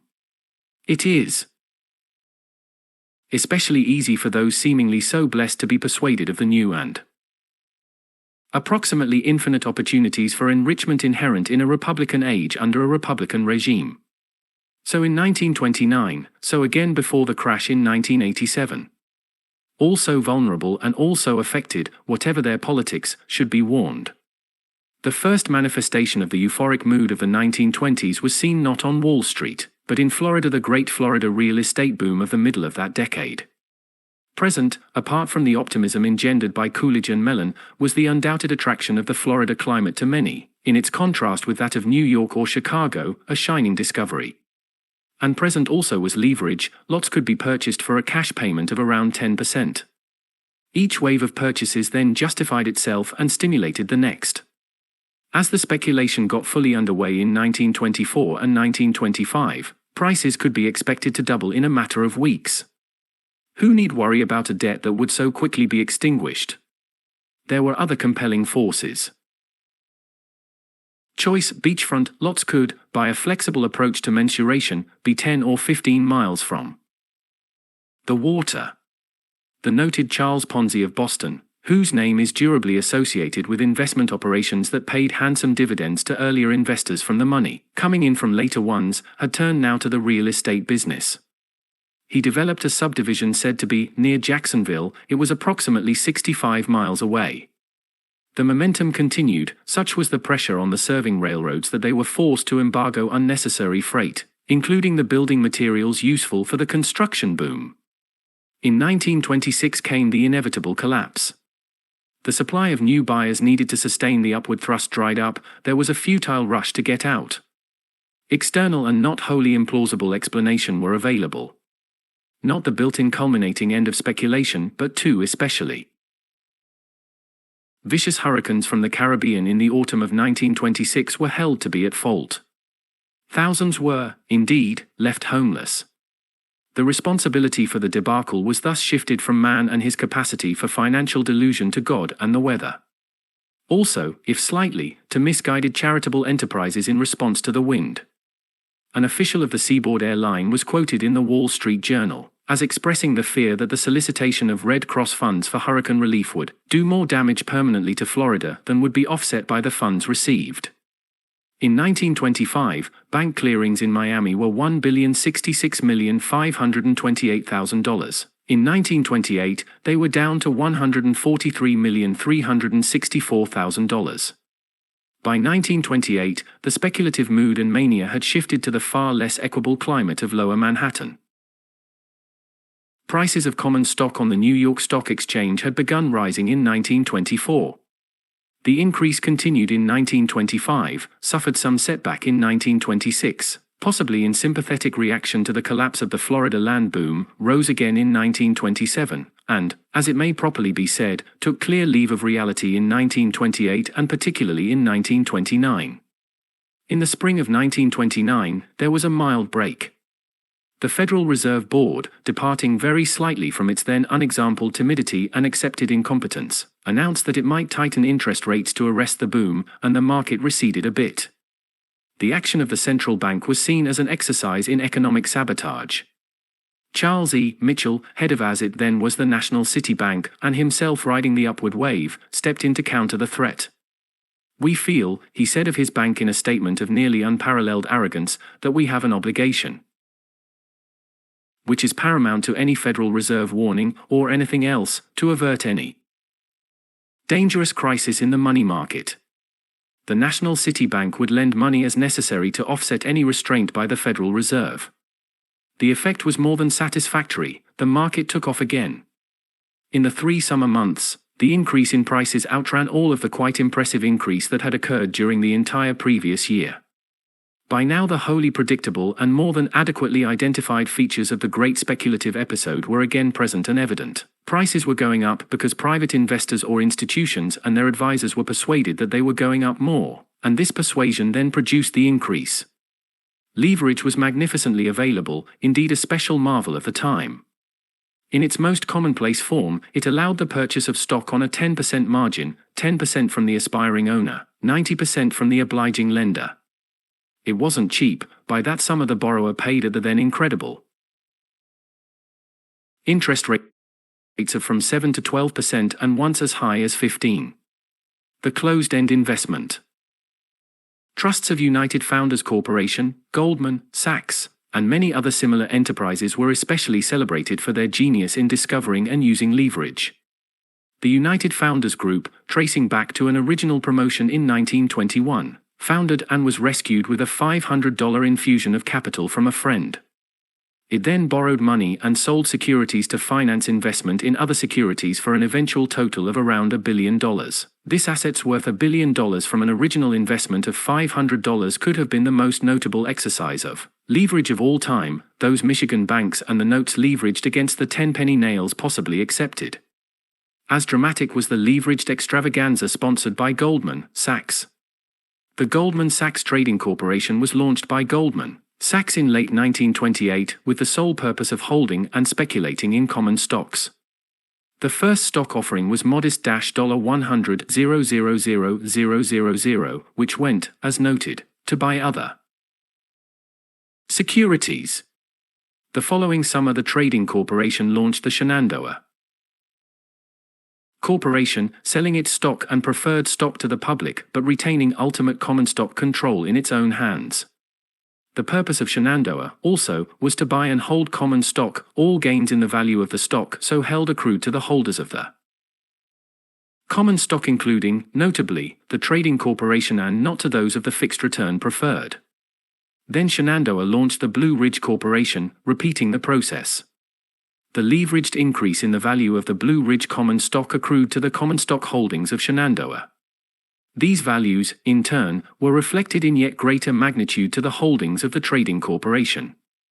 Unrecognized only was the way in which this process would work in reverse, the fixed obligations commanding diminishing market values, and revenues of the stocks. Diminution there was. The shares of the Goldman Sachs Trading Corporation were issued at $104, and rose to $222.50 a few months later. In the late spring of 1932, they stood at $1.75. The most celebrated men of the time were those riding and furthering the boom. Most notable were the Canadian Arthur W. Cutten, the perversely named Bernard E. Sell M. Ben Smith, the especially celebrated market operator M. J. Meehan, the two great bank chairmen, the hitherto mentioned Mitchell of the National City and Albert H. Wiggin of the Chase, the Swedish match king and international financier extraordinary Ivo Kreuger, and Richard Whitney, the most eminent and aristocratic of brokers, and vice president, soon to become president, of the New York Stock Exchange. Supporting them and sustaining public confidence was a convocation of economics professors who assured all listeners that what was happening was well within the norms of contemporary and successful capitalism. The most prominent and most to be regretted of the academic sages was Irving Fisher of Yale, as already indicated, the most innovative economist of his time. Heavily involved in the market himself, he too surrendered to the basic speculative impulse, which is to believe whatever best serves the good fortune you are experiencing. In the autumn of 1929, he gained enduring fame for the widely reported conclusion that stock prices have reached what looks like a permanently high plateau. There was also optimistic expression from Harvard, Michigan, Ohio State, and notably from a young Princeton economist, one Joseph Stagg Lawrence, who, as stocks reached their peak, offered the widely quoted comment, the consensus of judgment of the millions whose valuations function on that admirable market, the stock exchange, is that stocks are not at present overvalued. He added the question, Where is that group of men with the all-embracing wisdom which will entitle them to veto the judgment of this intelligent multitude? A few did, and they did not escape articulate and even savage denunciation. As earlier noted, Paul M. Warburg, who, at least until he spoke out against the market, had been one of the most respected bankers of his time, was especially condemned, as was the equally well-known, if somewhat less reputable, Roger Babson. Beginning on October 21st came the end. The sequence of events that made the history of those days has often been detailed, and there is little need for an extended account here. The market opened badly the week of October 21st, with heavy trading by the standards of the time. Things turned worse on Wednesday. Thursday was the first of the days of disaster.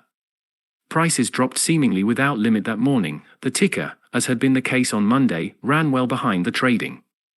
Calls went out for more margin to people who knew not their full misfortune. The common reference was again to panic. However, at noon on that Thursday things turned briefly for the better. The great bankers of the time, including Thomas Lamont of Morgan's, Mitchell of the National City, and Wiggin of the Chase, met at the house of Morgan and resolved to do something about it. Richard Whitney, the Morgan broker, then appeared on the floor of the exchange to make stabilizing purchases with money the great bankers had placed at his disposal. As in the days of John Law, the bubble, and other episodes, it was thought that by reassuring statement and action all could again be made as before.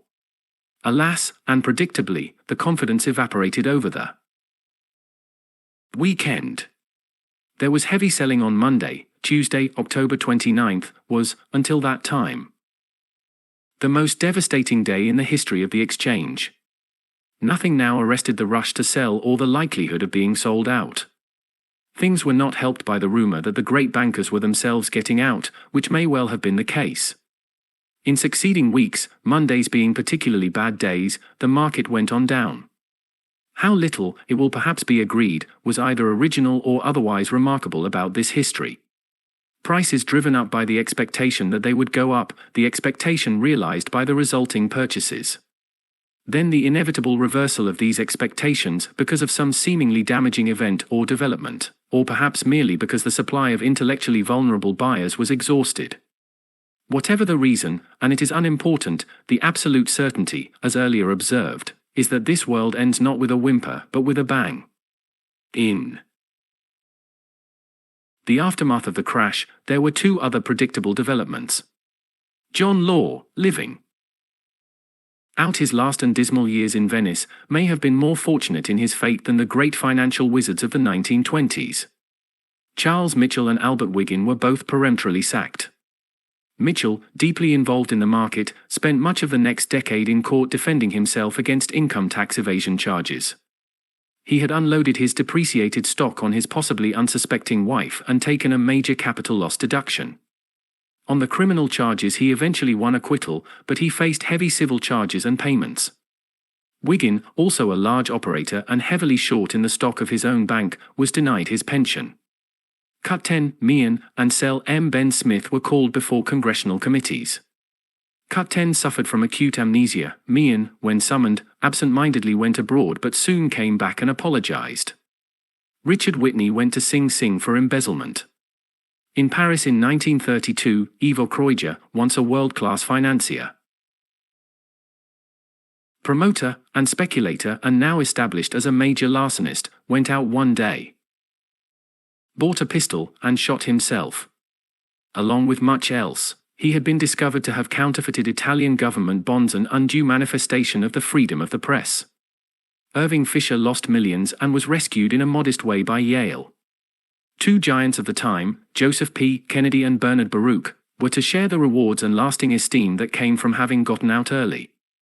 Predictable also in the ensuing explanations of events was the evasion of the hard reality. This was in close parallel with what had occurred in previous episodes and was to have remarkable, sometimes fanciful, replication in 1987 and after. The market in October 1929 was said only to be reflecting external influences.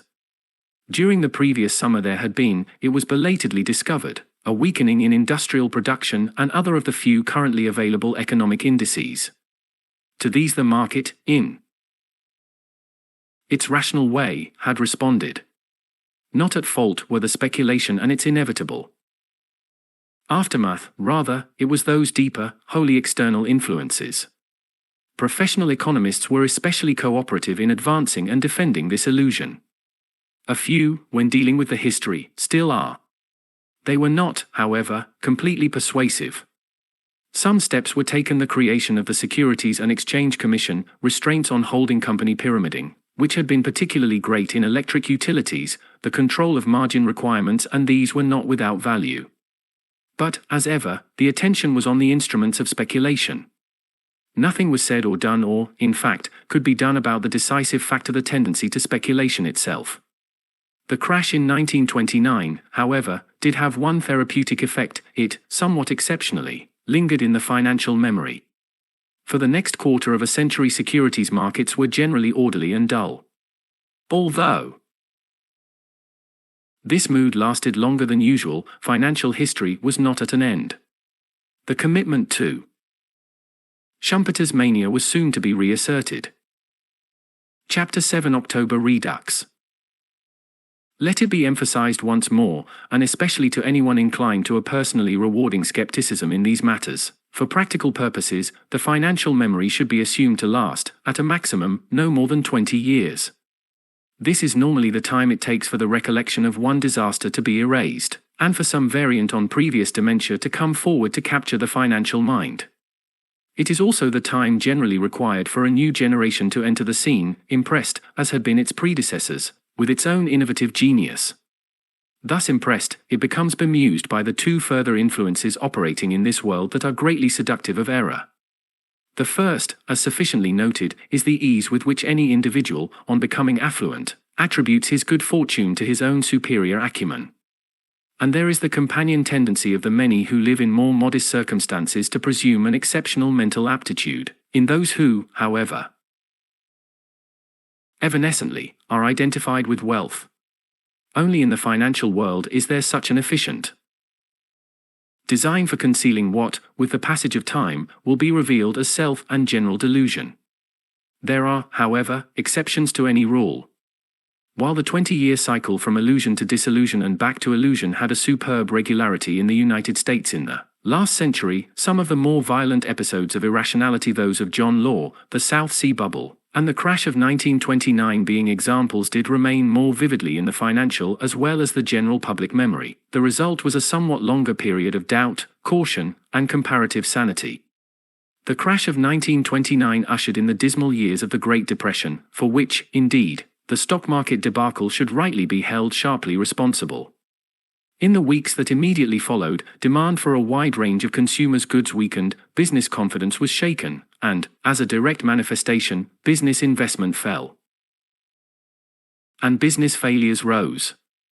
Economists, as I have noted, then as later sought to exculpate the market, holding deeper factors, including now insufficiently relaxed Federal Reserve policy, responsible for the business decline.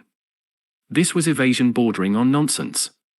In fact, the market crash broke into an exceptionally fragile financial, banking, and general economic structure.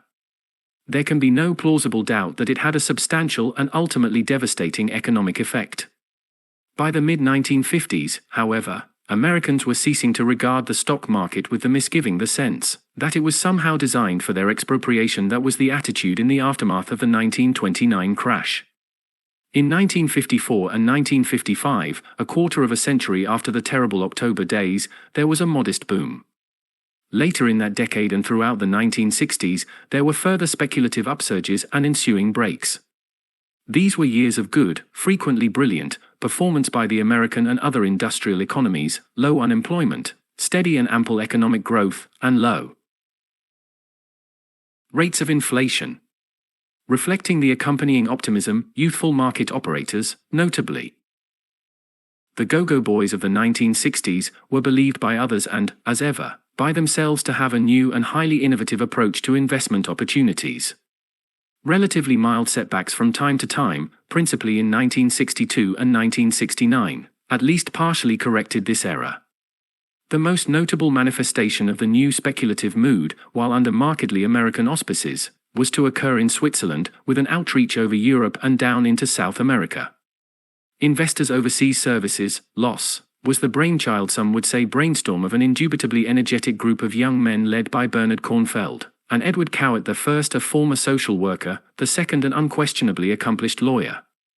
Loss, in turn, was the guiding force for a large group of mutual funds investing in other mutual funds, the fund of funds, including incestuous investment in funds of the loss itself, and of firms to sell mutual funds and to manage mutual funds and, at a somewhat ethereal level, banks, insurance companies, and other financial entities. But most of all, it was a vast sales organization in which securities salesmen recruited other salesmen and received a commission on their sales, and those so recruited, in turn, recruited yet other vendors and got commissions. The pyramid in Germany was eventually some 6 stories high, and only a fraction of the original investment found its way into the securities it was meant to buy. The rest went into all those commissions. One would have difficulty imagining a fiscally more improbable enterprise for the investor. Loss was forbidden by the Securities and Exchange Commission to sell securities in the United States, and in later times to American citizens wherever they lived. Thus its offshore designation. It was extruded from Brazil, normally considered a financially tolerant venue. It had recurrent problems with the Swiss and, in the end, was forced to move many of its operations to a closely adjacent site in France. Nonetheless, Loss extracted some billions of dollars from bemused investors, not excluding the salesmen of the firm itself, who were extensively captured by their own sales oratory. James Roosevelt, a son of FDR, formerly a distinguished member of Congress and an ambassador to the United Nations, Sir Eric Wyndham White, a highly regarded international civil servant and longtime Secretary-General of GATT, the General Agreement on Tariffs and Trade, and Dr. Erich Mend, a former Vice-Chancellor of the German Federal Republic, all lent their names in evident good faith to the enterprise. They and thousands of others responded happily to the compelling Kornfeld appeal, "Do you sincerely want to be rich?" This was to be to their eventual regret. Invited to join the board of directors by James Roosevelt, I had declined.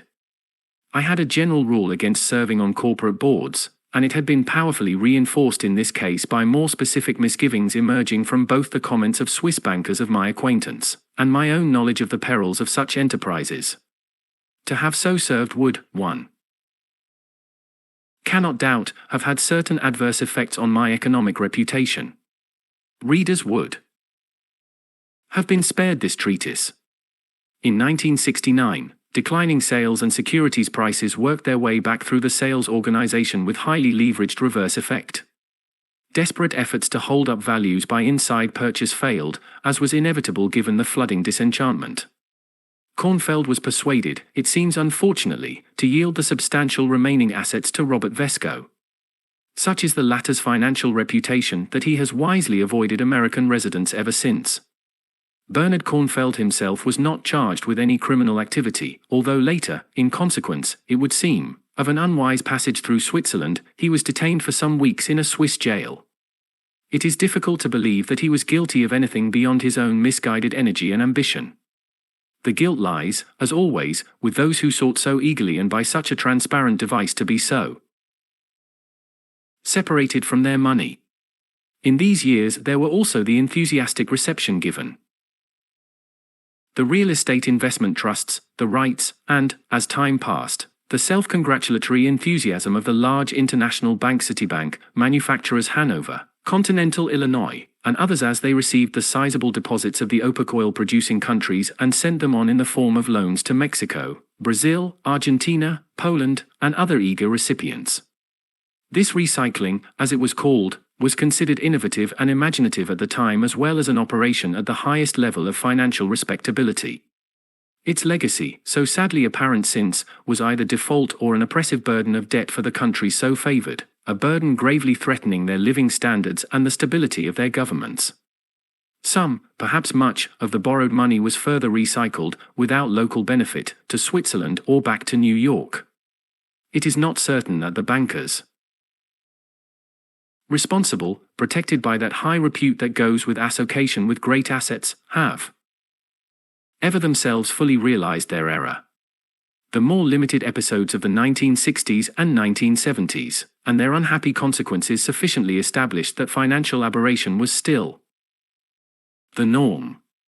The full revelation remained, however, for the 1980s, leading on to the spectacular debacle of October 19, 1987. There was, as before, little that was new in this speculative episode. All of the elements were again and predictably in place. As the age of Calvin Coolidge had been hailed, so now the age of Ronald Reagan. Leverage came back in the form of corporate takeovers and leveraged buyouts, small ownership and control made possible by large debt. There was the requisite new financial instrument that was thought to be of stunning novelty, bonds with a high risk and thus carrying a high interest rate. Their novelty, as noted, resided only in their deeply valid name junk bonds. A new generation of young men on Wall Street exhibited the necessarily abbreviated memory. And there was the adulation of especially dramatic operators, who were, in fact, on their way to disgrace and prison. Dennis Levine and Ivan Boesky, the most famed of the new generation, were so. Consigned before the crash.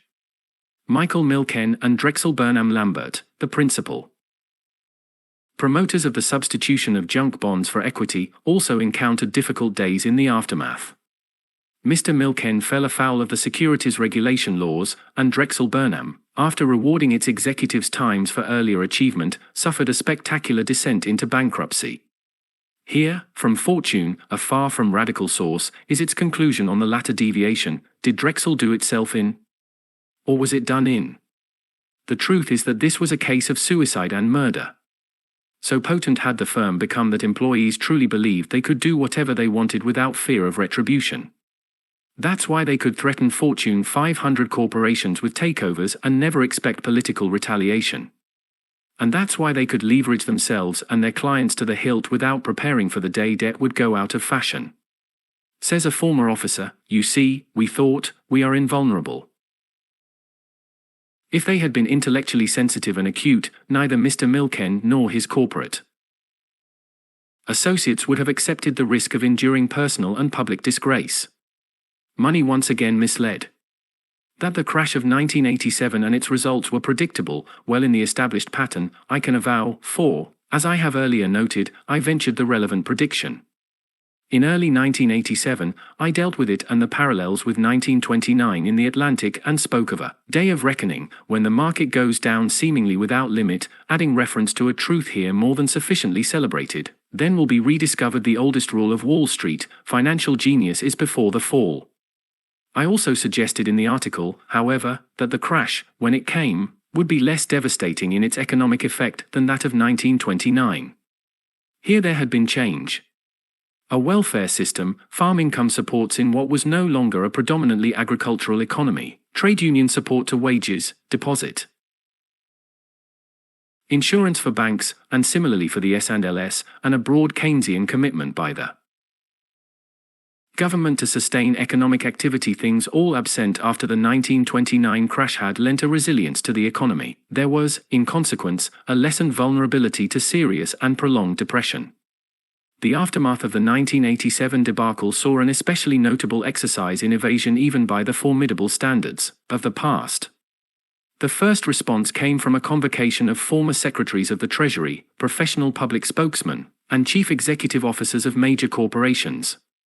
They joined in sponsoring a New York Times advertisement attributing the crash to the deficit in the budget of the federal government. This deficit had already persisted in what was considered by fiscal conservatives an alarming magnitude for the preceding 6 years of the Reagan administration. But then, on that terrible October morning, realization was thought to have dawned. The financial markets suddenly became aware. Again, the ability of those in high financial position to provide a cloak, in this case one extending to absurdity. Next came a series of studies by the New York Stock Exchange, NYSE, the SEC, and a high presidential task force. These varied from the marginally relevant to the wholly ridiculous. The one, commissioned by President Reagan and chaired by Nicholas F. Brady, claimed the most attention. It did not entirely overlook the preceding speculation. 5 or 6 early pages consisting mostly of charts affirmed the previous existence of a bull market, And the report said boldly and wisely, in a comment in an appendix study, that eventually all things, good or bad, must come to an end, and the worldwide bull market did so with a vengeance in October 1987. Neglecting this basic truth, however, the study then emphasized superbly subordinate factors: program trading, portfolio insurance, largely unspecified specialist misbehavior. The performance of NYSE specialists during the October market break period varied over time and from specialist to specialist. Also, in a breathtaking leap in logic, certain regulatory controls were said to have helped cause the collapse. That speculation and its aftermath are recurrent and inherent, unfortunate characteristics of markets. Extending over the centuries, went mostly unmentioned. So also in the other studies. That of the SEC, weighing in at under £5, was devoted entirely to market performance and strategies during the crash. There was no mention of the circumstances that induced it. The report said, in sum, that program trading had substituted a computer-based technological intelligence for the human version, and the technology could spill out sell orders in a sudden and unprecedented way. Index and option trading had, indeed, added casino effects to the market. Found innocent, however, were those individuals, speculative funds, pension funds, and other institutions that had so unwisely, in naivete and high expectation, repaired to the casino. Hearings on the crash were convened by Congress. Legislation on certain of the casino effects were considered, but none was passed. Perhaps some inner voice advised the legislators that these measures did not have any central relevance.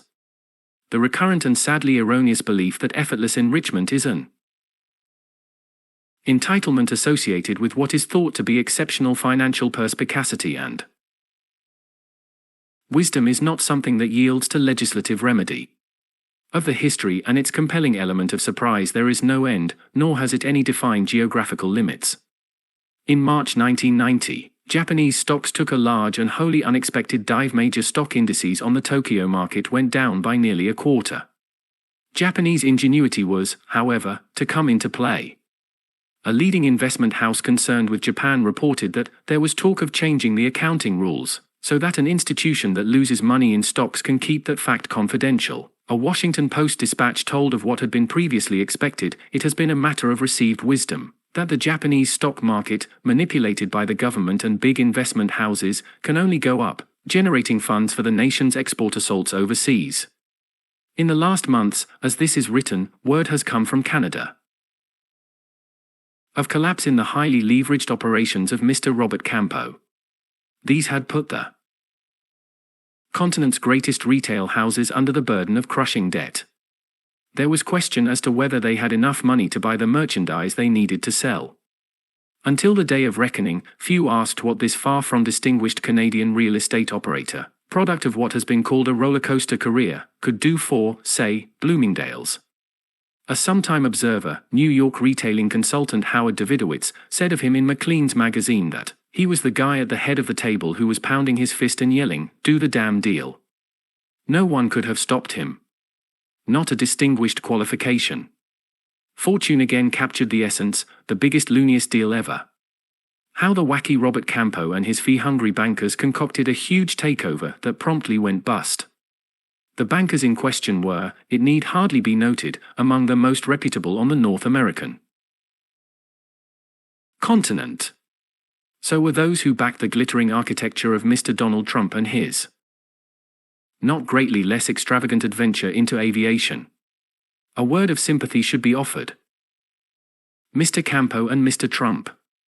The press and the public at large have reacted with a certain measure of delight to their transformation from aggressively avowed geniuses, in Mr. Trump's case, avowed not least by himself, to objects of condemnation. This is a highly selective attitude. Almost no mention has been made of the deeply defective judgment of the banks that financed these men. What in the world were they doing? Everyone who studies television knows that Citibank yearns to believe that Americans wish not only to survive, but to succeed. Mention should also be made of their wish for banker solvency and good sense. Who, one asks, thought it wise to back these admitted adventurers with hundreds of millions of entrusted dollars? Over the country as a whole, the same question arises as to those who, in error, optimism, stupidity, and forthright, generally unimaginative larceny, led the savings and loan associations into the greatest financial scandal of all time. Chapter 8 Reprise. There are few references in life so common as that to the lessons of history. Those who know it not are doomed to repeat it. The lessons of history can, however, be disturbingly ambiguous, and perhaps especially so in economics. That is because economic life is in a process of continuous transformation, and, in consequence, what was observed by earlier scholars Adam Smith, John Stuart Mill, Karl Marx, Alfred Marshall is an uncertain guide to the present or the future. However, if the controlling circumstances are the same, the lessons of history are compelling and even inescapable. That is the case here. At the risk of repetition, restatement of what one hopes is now evident, let the lessons be summarized. The circumstances that induce the recurrent lapses into financial dementia have not changed in any truly operative fashion since the tulipomania of 1636 to 1637. Individuals and institutions are captured by the wondrous satisfaction from accruing wealth. The associated illusion of insight is protected, in turn, by the oft-noted public impression that intelligence, one's own and that of others, marches in close step with the possession of money. Out of that belief, thus instilled, then comes action, the bidding up of values, whether in land, securities, or, as recently, art. The upward movement confirms the commitment to personal and group wisdom. And so on to the moment of mass disillusion and the crash. This last, it will now be sufficiently evident, never comes gently. It is always accompanied by a desperate and largely unsuccessful effort to get out. Inherent in this sequence are the elements by which, in a comprehensive way, it is misunderstood. Those who are involved never wish to attribute stupidity to themselves. Markets also are theologically sacrosanct. Some blame can be placed on the more spectacular or felonious of the previous speculators, but not on the recently enchanted, and now disenchanted, participants. The least important questions are the ones most emphasized: what triggered the crash? Were there some special factors that made it so dramatic or drastic? Who should be punished? Accepted in reputable market orthodoxy is, as noted, the inherent perfection of the market. The market can reflect contrived or frivolous wants, it can be subject to monopoly, imperfect competition, or errors of information, but, apart from these, it is intrinsically perfect. Yet clearly the speculative episode, with increases provoking increases, is within the market itself. And so is the culminating crash. Such a thought being theologically unacceptable, it is necessary to search for external influences in more recent times. The downturn in the summer of 1929, the budget deficit of the 1980s, and the market mechanisms that brought the crash of 1987. In the absence of these factors, the market presumably would have remained high and gone on up or declined gently without inflicting pain. In such fashion, the market can be held guiltless as regards inherently compelled error. There is nothing in economic life so willfully misunderstood as the great speculative episode. The final question that remains is what, if anything, should be done. Recurrent descent into insanity is not a wholly attractive feature of capitalism. The human cost is not negligible, nor is the economic and social effect. In the aftermath of the 1929 crash, the damage was very great, and, as noted, it contributed visibly to the depression that followed. After 1987 and still at this writing, there are the heavy residue of debt from the exercise of leverage, the claims of interest as opposed to those of productive and innovative investment, and the trauma of bankruptcy. And there are the remaining effects of the losses by individuals and pension funds to the junk bonds. Yet beyond a better perception of the speculative tendency and process itself, there probably is not a great deal that can be done. Regulation outlawing financial incredulity or mass euphoria is not a practical possibility. If applied generally to such human condition, the result would be an impressive, perhaps oppressive, and certainly ineffective body of law. The only remedy, in fact, is an enhanced skepticism that would resolutely associate too evident optimism with probable foolishness, and that would not associate intelligence with the acquisition, the deployment, or, for that matter, the administration of large sums of money. Let the following be one of the unfailing rules by which the individual investor and, needless to say, the pension and other institutional fund manager are guided. There is the possibility, even the likelihood, of self-approving and extravagantly error-prone behavior on the part of those closely associated with money. Let that also be the continuing lesson of this essay. A further rule is that when a mood of excitement pervades a market or surrounds an investment prospect, when there is a claim of unique opportunity based on special foresight, all sensible people should circle the wagons. It is the time for caution. Perhaps, indeed, there is opportunity. Maybe there is that treasure on the floor of the Red Sea. A rich history provides proof, however, that, as often or more often, there is only delusion and self-delusion.